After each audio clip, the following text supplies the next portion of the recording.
ಪ್ರಿಯ ದೇವಜನರೇ, ದೇವರ ವಾಕ್ಯವನ್ನು ನಾವು ಆಲಿಸೋಣ. ಲೂಕ 6ನೇ ಅಧ್ಯಾಯ 46ನೇ ವಾಕ್ಯ. ನೀವು ನನ್ನನ್ನು ಸ್ವಾಮಿ ಸ್ವಾಮಿ ಎಂದು ಕರೆಯುತ್ತೀರಿ, ಆದರೆ ನನ್ನ ಮಾತಿನಂತೆ ನಡೆಯುವುದಿಲ್ಲವೇಕೆ? ನನ್ನ ಬಳಿಗೆ ಬಂದು ನನ್ನ ಮಾತನ್ನು ಕೇಳಿ ಅದರಂತೆ ನಡೆಯುವ ಪ್ರತಿಯೊಬ್ಬನೂ ಎಂಥವನಿಗೆ ಸಮಾನನೆಂದು ನಿಮಗೆ ಹೇಳುತ್ತೇನೆ, ಕೇಳಿ.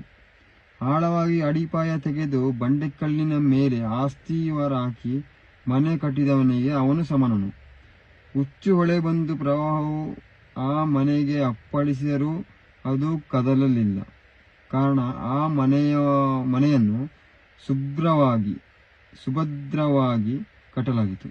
ನನ್ನ ಮಾತನ್ನು ಕೇಳಿಯೂ ಅದರಂತೆ ನಡೆಯುವವನು ಆಸ್ತಿವಾರವೇ ಇಲ್ಲದೆ ಬರಿಯ ಮಣ್ಣಿನ ಮೇಲೆ ಮನೆ ಕಟ್ಟಿದವನಿಗೆ ಸಮಾನನು. ಆ ಮನೆಗೆ ಪ್ರವಾಹವು ಅಪ್ಪಳಿಸಿದಾಗ ಒಡನೆಯೇ ಅದು ಕುಸಿದು ಬಿತ್ತು. ಆ ಮನೆಗೆ ಒದಗಿದ ಪತನವೋ ವಿಪರೀತ ಎಂದರು. ಪ್ರಿಯ ಜನರೇ, ನಾವು ದೇವರ ಮೇಲೆ ನಂಬಿಕೆ ಇಟ್ಟು ಪ್ರಾರ್ಥಿಸುವಾಗ ಎಂಥ ಪ್ರವಾಹಗಳು ಪ್ರವಾಹ ಅಂದರೆ ಮನುಷ್ಯನಿಗೆ ಬರುವ ಪ್ರವಾಹಗಳು ಏನಂದರೆ ಸೈತಾನ್ಗಳು ತೊಂದರೆ ಕೊಡೋದು. ಇಂಥ ಕಠೋರವಾದ ಸೈತಾನ್ಗಳು ಬಂದು ನಮಗೆ ತೊಂದರೆ ಕೊಟ್ಟರು ನಾವು ದೇವರ ಚಿತ್ತ ದೇವರ ಮಾತಿನಂತೆ ನಡೆದಾಗ ಯಾವ ತೊಂದರೆಗಳು ನಮ್ಮ ಬಳಿಗೆ ಬರುವುದಿಲ್ಲ ಪ್ರಿಯರೇ. ಆದ ಕಾರಣ ನಾವು ದೇವರನ್ನ ಸ್ತುತಿಸಬೇಕು, ದೇವರಿಗೆ ಆರಾಧಿಸಬೇಕು, ದೇವರನ್ನ ಮಹಿಮೆಪಡಿಸಬೇಕು. ಮುಖ್ಯವಾಗಿ ದೇವರ ವಾಕ್ಯವನ್ನು ಓದಬೇಕು ಪ್ರಿಯರೇ.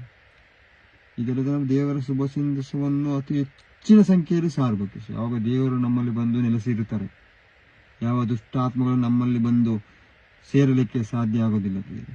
Hallelujah, praise the Lord, hallelujah.